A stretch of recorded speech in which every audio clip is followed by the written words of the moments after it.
Olá, está no ar por 360 Entrevista, nosso espaço semanal para debater assuntos importantes em relação aos portos internacionais, portos do Brasil e principalmente em relação ao Porto de Santos. Você já sabe, não custa lembrar, o Por 360 Entrevista é uma realização do Grupo Tribuna em parceria com a CBN.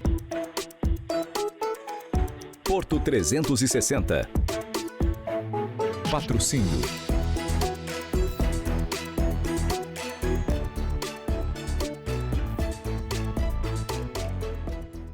Como já é de costume aqui no Por 360 Entrevista, as melhores autoridades e personalidades do setor portuário. E é claro, também pessoas que eu tenho a grata honra de chamar de grandes amigos. E ele é um deles, Elias Carneiro, que é o nosso presidente do Sindifisco Nacional da Delegacia aqui de Santos. Elias, obrigado pela tua presença. Cara, que prazer enorme bater esse papo com você. Muito bom, Maxwell. Prazer é todo meu, prazer estar com os internautas, trazer a nossa mensagem. Eu vejo muito você me vê muito pouco, né? Eu acompanho você pela Mas a gente fala muito pelo WhatsApp. Muito pelo WhatsApp e nós temos um compromisso, né? Fazer um evento esse ano ainda. Ó, tá aí, ó. Nós temos que fazer um painel sobre questões aduaneiras, reforma tributária, enfim, vários assuntos que a gente pode trazer para a sociedade na Baixada Santista, porque não dizer do Brasil e do mundo, né? Que acompanham nós. É isso. E o Elias é uma pessoa que, como ele bem disse, né, me acompanha há muito tempo e eu também acompanho o trabalho do Elias há bastante tempo e a gente vem vivendo esse momento de transformação. E eu quero trazer 3 pontos aqui para reflexão, Elias. Você que é uma pessoa muito ativa dentro do setor portuário e assim deve ser, né, principalmente porque é um setor que movimenta aí a nossa economia e também contribui com a economia mundial, que são temas relacionados ao novo projeto de lei, o 733, que vem sendo proposto. Como é que você está avaliando essa questão? Mais recentemente, uma nova greve proposta pelos auditores da Receita e também, né, o STS-10, o tão sonhado aí novo terminal de containers. Então eu queria perpassar, se assim eu posso dizer, o nosso bate-papo hoje nessas 3 verticais. E quero começar pelo projeto de lei. Você está acompanhando? Como é que você está avaliando essa nova proposta que está sendo colocada hoje na mesa, Elias? Olha, para ser muito honesto, Maxwell, nós temos, os auditores estão passando uma fase muito difícil. Desde o fim de novembro nós estamos com o movimento paredista, uma greve muito forte, que tem consumido meu tempo praticamente integral, não só fisicamente. Tenho visto, tenho acompanhado. Aqui em Santos, como nós assumimos a liderança nacional dos delegados sindicais, eu tenho viajado muito pelo Brasil afora e isso tem consumido bastante o tempo que nós temos. Agora, alguns momentos, naturalmente eu acompanho, inclusive as tuas mídias, tenho dado uma lida muito rápido, né? E eu acho que a questão principal é a modernização dos portos, né? Sem dúvida. Santos tem feito delegações de viagem costumeiramente, né, para buscar conhecimentos. Então, o que eu vejo de essencial nesse projeto é que deve se modernizar. O porto é muito dinâmico, né? Nós temos, e quando eu digo porto, não é o Porto de Santos, o sistema portuário mundial, com essa nova roupagem que ganhou o mundo, do fluxo muito rápido de mercadorias, né? Naturalmente os portos são fundamentais nessa estrutura internacional de comércio. E o Porto de Santos, por ser o maior da América Latina, né, e possivelmente um dos maiores da América do Hemisfério Sul, nós temos esse viés de modernização, que está vindo ao encontro do que o governo federal está buscando, né, e o setor empresarial também. Mas indo nessa questão da modernização, eu vou utilizar a Receita como um grande case de sucesso de modernização de entes governamentais e federais, né? Principalmente na esfera federal. A gente bem sabe a agilidade que a Receita tem hoje para agilizar as cargas nos portos do Brasil, se utilizando de muita tecnologia, Elias. E outros órgãos não conseguiram acompanhar, né?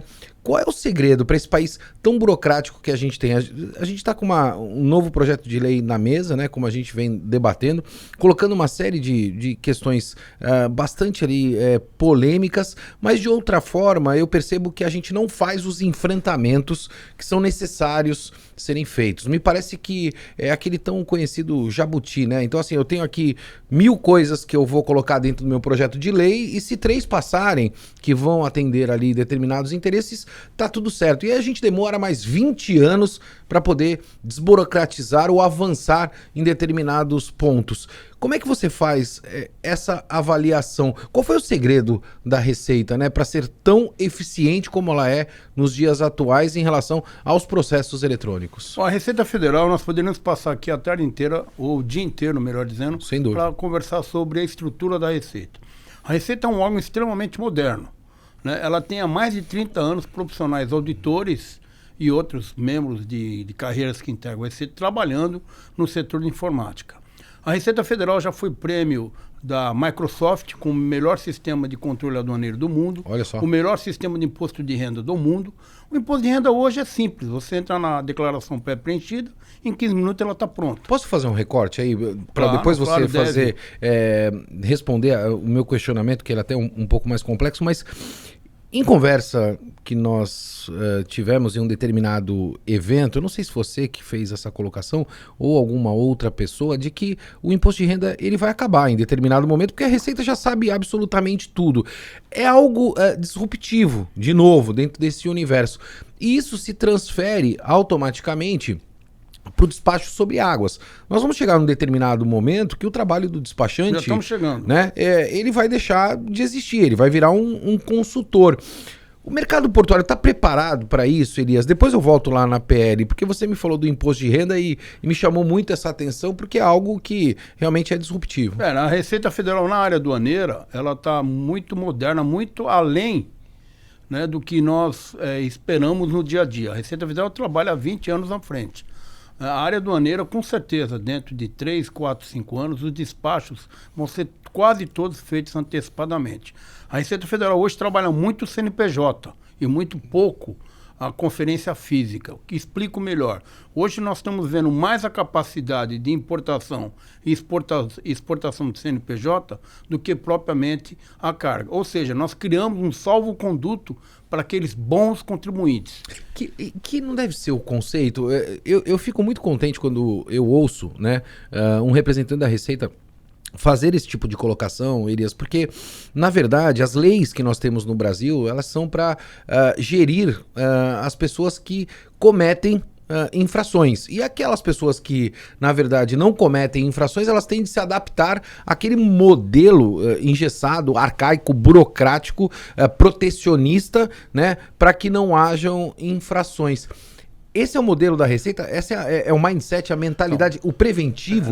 No aspecto aduaneiro, nós caminhamos para prestigiar o bom importador e o bom exportador. Esse é o segredo do negócio. A cultura da legislação brasileira é muito ruim.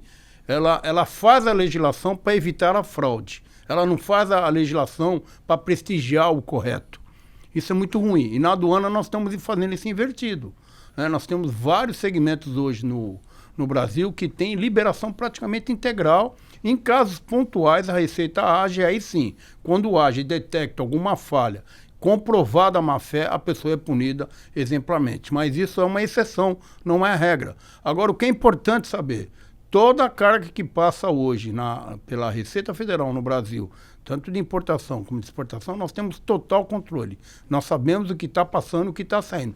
Claro que isso não inibe que tenham fraudadores. Uma grande preocupação da Receita Federal não é só com a carga propriamente dita que nós conhecemos no dia a dia. Uma das preocupações nossas hoje é o tráfico de entorpecentes, de drogas. Nós temos muita preocupação com isso. E além, obviamente, dessa questão que você colocou, principalmente a questão de produtos falsificados, que são nocivos à própria saúde, né, Elias? Esse é um papel muito importante que a Receita desenvolve hoje. Mas perceba o seguinte, né? A Receita não trabalha sozinha, ela trabalha com vários órgãos em conjunto. Polícia Federal, Ministério da Agricultura, a Anvisa, são outros órgãos que nos ajudam e têm as suas competências definidas. Né? Uma falsificação de produto, se envolver questão de saúde, a Anvisa ou a Agricultura serão chamados para participar do debate, do processo, enfim. Não posso garantir que nós temos total controle sobre isso. Seria também inverdade eu falar isso. Nessa Mas vida. Eu posso te afirmar que nós temos grande parte do produto que passa hoje pela aduana, principalmente aqui no Porto de Santos, nós temos controle e não é raro nós fazermos apreensões. Claro que esse CNPJ ele vai ficar destacado e terá um monitoramento muito severo por parte das autoridades instituídas. Hoje a gente está olhando essa questão da DUIMP, né, e principalmente o despacho sobre águas, onde nós iremos ter a classificação das mercadorias por meio de uma lista, entre aspas, pré-aprovada ali para a Receita.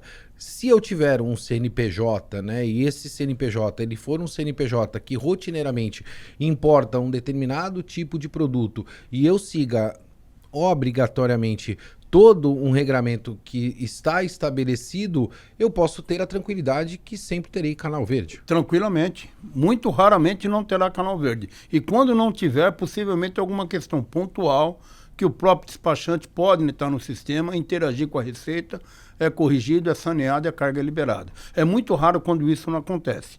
Agora, o que é importante o internauta entender, muitas das vezes que nos procuram porque a carga está parada, não é a Receita Federal. São os outros órgãos que pedem algum tipo de anuência que acabou, com isso, fazendo com que a carga não seja liberada. Esse é um grande desafio que a gente tem, porque a gente percebe que a Receita Federal está muito avançada nesse processo eletrônico de liberação, fiscalização, de monitoramento das cargas, mas, por outro lado, a gente tem uma série de outros órgãos no nosso país que ainda se utilizam, por exemplo, de planilha em Excel. Esse é um grande desafio do setor hoje, Elias? Isso é um desafio do governo federal, né? O governo federal tem que avançar no sentido de informatizar aquilo que puder. A Receita Federal tem, por sua excelência, um orçamento diferenciado que nos possibilita a gente ter uma tecnologia de ponta. Né? Hoje você não tem nenhum auditor fiscal da Receita que não tenha um notebook para trabalhar em casa. Todo auditor fiscal tem, fora as estações que nós temos fisicamente nos nossos vários 500 e poucos locais de ponto que a gente tem pelo Brasil afora. Então, o auditor hoje, tanto o servidor da Receita em geral, tem hoje toda a tecnologia. A Receita Federal tem um grande computador, que eu acho que já comentamos isso, se chama ARPIA, o ARP, com alguns Era isso que eu ia te comentar, né? Ele é sensacional. Ele tem um CPF de todos os brasileiros, todas as operações que o brasileiro faz, por onde ele quiser fazer cartão de crédito, Pix, nós somos tudo centralizado. Isso tudo vai para um processamento e a Receita Federal dá a destinação que tem que se dar em termos de fiscalização.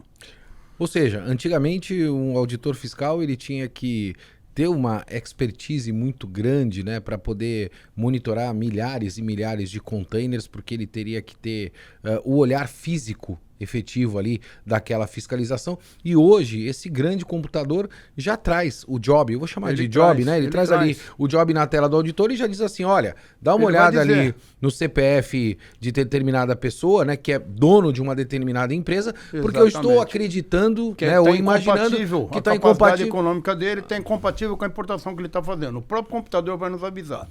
Isso é muito mais assertivo. E aí, consequentemente, é muito mais racional. Muito mais racional e seguro para o nosso próprio país. Eu não diria que é 100% seguro. Eu diria que aumenta muito a margem. Nada é 100% seguro. Muita margem de segurança. Mas comparativamente com o que nós tínhamos, Elias. Porque o que acontece? Se você pegar o volume de mercadorias que o mundo está operacionalizando no comércio nesses últimos 30 anos, é muito grande. Se nós não tivermos essa agilidade e temos que manter a segurança também. Eu acho que o grande desafio é agilidade, segurança e, na outra ponta, um serviço de atendimento diferenciado para aquele importador ou exportador que busca a Receita Federal ou contribuinte para que ele tenha um atendimento, inclusive físico. Que esse é o grande gargalo hoje que a gente tem criticado. A Receita é um órgão extremamente informatizado, mas não tem a quantidade de pessoas para poder atender fisicamente um contribuinte quando tem alguma dúvida. Esse é o grande questionamento nosso. Você disse que a Receita tem sido muito prejudicada, fruto até de uma série de greves que acontecem. E a gente rotineiramente vê noticiado greve por parte da Receita Federal. O que realmente está acontecendo, Elias? Olha, o que acontece é que existe uma linha no governo federal, isso não é de hoje, isso já vem de uns 10, 15 anos para cá, porque o corpo de servidores da Receita são funcionários de Estado, todos concursados de carreira. E nós temos vários questionamentos, inclusive sobre a política tributária que o Brasil tem implantado nesses 40 e últimos anos. Né? Nós discordamos de muita coisa e estamos apontando vários caminhos.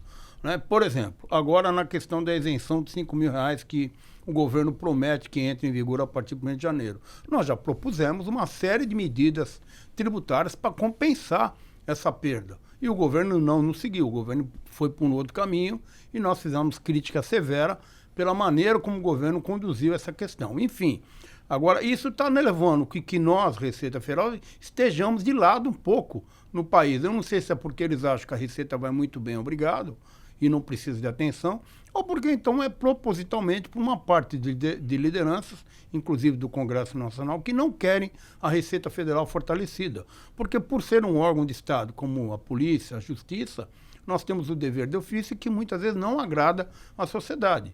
E quando eu digo a sociedade, não é a sociedade de maneira geral, eu digo aqueles grandes capitais que se sentem intocáveis perante o atual cenário da política econômica do Brasil. E nós nós temos severas críticas a isso. Elias, quando você fala da questão do capital, obrigatoriamente a gente tem de olhar também pela relação do investimento e do custeio também. A gente bem sabe que nós temos um arcabouço tributário insano dentro do nosso país. Você colocou uma retórica, e eu admiro muito essa retórica, da prevenção, né, de que obrigatoriamente você precisa prevenir. Dentro desse arcabouço tributário, né, a Receita também propõe para o governo federal a reestruturação desse arcabouço para que ele possa ser mais simples, porque francamente falando, para um empreendedor hoje que queira empreender dentro do setor portuário, por exemplo, fazer uma importação de um determinado produto, a complexidade é absurda pela quantidade de impostos que a gente tem. Eu digo a complexidade não é necessariamente pelo pagamento do tributo, mas pelo risco que o próprio empreendedor tem de calcular errado ou até provavelmente esquecer uma determinada alíquota ou um recolhimento, porque, francamente falando, cá entre nós e com a liberdade que eu tenho com você, é insano o processo que nós temos para poder fazer a importação de determinado produto. Eu acho que você tem que ser PhD, né, para que você consiga fazer esse processo, caso você queira iniciar qualquer tipo de negócio nos dias atuais. O que é diferente, particularmente, por exemplo, em outros países do mundo que a gente bem conhece. Olha, nós temos que entender o seguinte. Primeiro, que a Receita Federal ela não faz a política tributária. A Receita Federal sugere, quem faz é o Congresso Nacional. Claro. Nós cumprimos o que a lei diz, né? Segundo aspecto, num processo de importação não tem só a Receita Federal. Tem tributação, inclusive, estadual. São várias tributações. Com a reforma tributária que está vindo aí, já está em lei complementar, possivelmente essa burocracia vai diminuir. Nós temos sido um crítico muito grande, quando eu digo nós, no sindicato, daquilo que nós chamamos de manicômio tributário. Não temos condição de conviver mais com essa burocracia determinada por as pessoas jurídicas. O Brasil não aguenta mais. Ou o Brasil simplifica a tributação, ou então nós vamos perder o controle totalmente. O custo para você manter essa burocracia na empresa é muito alto. E eu defendo uma tese muito clara. Tem que se diminuir a tributação na pessoa jurídica e se aumentar a tributação na pessoa física nos grandes capitais, acima de 60 milhões de patrimônio. Essa é a nossa proposta. Nós temos que diminuir a tributação da pessoa jurídica, por quê? Porque ele precisa gerar emprego. Claro. Ele não pode ter o ônus burocrático de estar bancando uma máquina e trocando isso por desemprego. Isso não é bom para o país. A pejotização que o Brasil está vivendo é péssimo. Não agora, é péssimo daqui a 20 anos. Vai quebrar a Previdência Social daqui a 20 anos. Eu tenho dito isso por onde eu passo. Se você pegar hoje os motoristas de aplicativo, por exemplo, de cada 10 que eu converso, 8 não recolhem Previdência Social. Então isso com certeza vai virar um problema daqui 10, 20 anos para a sociedade brasileira. Então nós temos que fazer essa crítica. O país precisa rever esse modelo de controle contábil, econômico das empresas. Não dá mais. É muito grande. O Brasil é um dos poucos países do mundo que as empresas de médio porte têm advogados tributaristas para poder atender demandas tributárias junto às autoridades fiscais. Dentro desse universo assistencialista que nós temos, você acredita que o Brasil vai ter habilidade para fazer essa transformação? Eu vou voltar lá na PL 733, né? A gente está debatendo aí a questão do reenquadramento do emprego dentro do setor portuário também, e muitas vezes a gente percebe que Nenhum lado quer ceder e nenhum outro lado quer ceder. E a gente continua enxugando o gelo. Você acha que a gente vai ter habilidade para isso, Elias? Ou nós estamos fardados mesmo a esse manicômio, né, que você pontuou, tributário, não só na questão dos impostos, mas também na questão trabalhista? Essa questão que você me coloca passa muito longe da Receita Federal. Não, sem dúvida. Eu estou colocando como cidadão aqui, como cidadão e pela experiência que você social. Tem. Lógico, é isso. Nós temos uma realidade. Né? A economia de livre mercado está aí. Pode não ser o melhor sistema. Né? Eu sou muito crítico ao capitalismo que o mundo tem. Eu sou capitalista cooperativista. Né? Eu recentemente viajei pelo sul do Brasil e o sul do Brasil é um case de sucesso de tanta cooperativa que nós temos hoje de vanguarda. E o Brasil e o mundo precisam enxergar isso. O capitalismo que nós temos hoje implantado no mundo está fazendo muita vítima, muita desigualdade social. Então nós temos que buscar o quê? O cooperativismo. Agora, o cooperativismo ele tem que vir evoluído com pessoas evoluídas. Aquele sindicato do passado que batia na porta, que exigia empregos, isso acabou. O mundo não comporta mais isso. Nós temos que buscar parceria com a iniciativa privada, que é a mola propulsora da economia. Nós não podemos desestimular, em hipótese alguma, as pessoas que querem empreender. E o Estado tem que favorecer com diminuir a tributação, diminuir obrigações, para poder o empresário ter mais condição de gerar emprego. E aquelas pessoas que estão empregadas têm que, dentro do possível, fazer uma política com o setor empresarial que seja bom para ambos. Não adianta querer impor hoje a reserva de mercado de emprego, porque o mercado não vai responder, a legislação não vai responder. A legislação vai, cada dia que passa, deixar mais liberal essa negociação. Agora, o que é importante, também não pode deixar o empregado sem os seus direitos essenciais mínimos para ele ter um futuro com dignidade e viver com a sua família depois de 20, 30 anos de ter trabalhado uma aposentadoria digna, que é o grande problema hoje do Brasil. Indo para o lado do cidadão, né? A gente falou bastante ali do lado da Receita. Eu quero continuar, você como um grande influenciador e conhecedor do nosso setor portuário. A gente está vivendo agora anúncios em relação ao STS-10, essa nova área aqui do Porto, e você obviamente tem aí circulado, né, no meio do setor portuário e deve ter a sua opinião a respeito desse tema. A gente acompanhou esse processo já no governo passado, né, da intenção de fazer a concessão daquela área para o aumento da capacidade do Porto de Santos. Acompanhamos mais recentemente o governo dizendo que vai fazer a concessão dessa área. Por outro lado, todos ficaram temerários ali pela falta de infraestrutura que nós temos de acesso ao Porto de Santos, porque se nós colocarmos um terminal daquele porte, daquele tamanho hoje, né, da realidade que nós temos, eu quero entender que nós iremos parar literalmente a cidade e parar o porto, né, pela quantidade de movimentação que nós teremos. E tivemos mais recentemente o anúncio, né, por parte da ANTAQ, não permitindo que players, né, do próprio setor que hoje estão instalados no Porto de Santos participem desse novo leilão. Ou seja, abre possibilidade para mais uma ou duas empresas, tá? Eu vou chutar aqui, não muito mais do que isso, porque também não existe tantos investidores no mundo com potencial para esse tipo de investimento. Qual a tua análise do STS-10? Olha, eu tenho por mim que o Estado é mau gestor. Né? Eu acho que o Estado ele tem que ser o mínimo possível, forte onde ele tem que atuar, né? Principalmente nas áreas essenciais, que aqui eu não vou enumerá-las, e o Estado tem que deixar com a iniciativa privada cuidar o máximo que puder. Então eu sou favorável da regionalização do porto. Opa. Eu acho que a relação porto-cidade vai muito mal, obrigado, vai péssimo. Acho que o Porto de Santos, no caso aí, pontualmente, na margem, principalmente na margem direita, está muito mal cuidado. Se você hoje adentrar pela Alemanha, pelo Sabó, você vai ter uma surpresa desagradável. Não, eu estive lá horrível, recentemente, horrível. A Alemanha colapsada. Você não consegue... Você fala em modernizar um Você lê meu artigo, pague para entrar, reze para sair? Eu leio todos pague para entrar, reze para sair. Quer dizer, quando eu saio, quando eu pego o carro e passo por ali, eu fico abismado quando a gente fala em modernizar Porto. Quer dizer, é inacreditável que nós tenhamos uma perimetral como foi feita, que aliás eu fui um crítico desde o começo. Eu falei, a perimetral tem que ser em asfalto, perdão, em concreto, não em asfalto. Fizeram em asfalto e está lá a manutenção que está dando. O Sabó e a Alemanha está abandonado, quer dizer, é um absurdo. Então você tem que, eu repito, privatizar o máximo que puder. O Estado não pode perder o controle, mas ele tem que liberar para a iniciativa privada. Agora, se pontualmente a ANTAC, que eu não sei até onde ela tem a competência para determinar quem deve participar ou não de uma licitação, eu não vou entrar nesse mérito, se ela entende que ela tem que diminuir o número de players, isso é muito ruim. Ela tem que ter o máximo de players no processo, com regramentos bem claros, tanto antes da concessão como durante a concessão. Tem que ter regras claras, né, para proteger emprego, proteger meio ambiente, proteger a parte tributária, proteger o controle aduaneiro, enfim, eu acho que esse é o Estado moderno.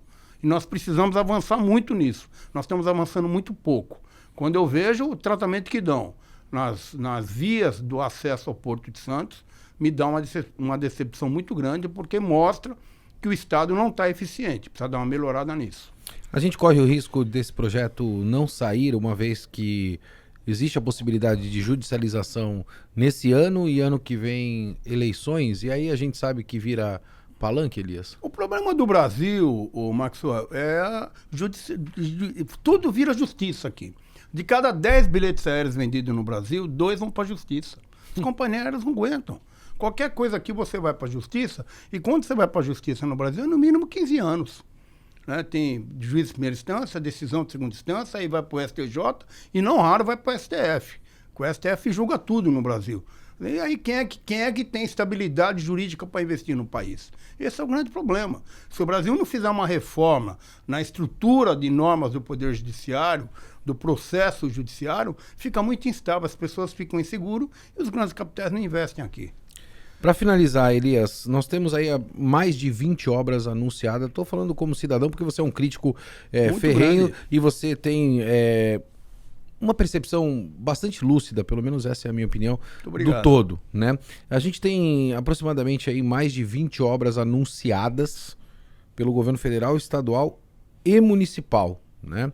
Na nossa região, tratando principalmente de mobilidade urbana e mobilidade portuária. Eu, francamente falando, Elias, não sou engenheiro, né?